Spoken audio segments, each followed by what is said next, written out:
अत्यन्तै दुःखद घटना। यो सानो बालकको यस्तो अवस्थामा फेला परे सब। हिजो साँझको घटना हो। महाराष्ट्र राज्य पुनाको अछाम जिल्ला ढकारे गाउँपालिका डबल सार्कीको छोरा वर्ष 11को किडनी चोरेर रेलको पट्टीमा फालिएको अवस्थामा लास फेला परेको छ। हार्दिक श्रद्धाञ्जली बाबु।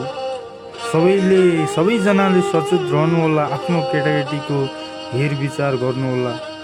यस्ता पापीहरूलाई हदैसम्म कारबाही होस् र फाँसीको सजाय मिलोस्। सम्पूर्ण नेपालीहरूले यो भिडियो एकदम सेयर गर्नुहोला ताकि सबै माझ पुगोस्। पैसा मात्र ठुलो कुरो होइन। सबैले आफ्नो बच्चाहरूलाई राम्रोसँग हेर्नुहोला।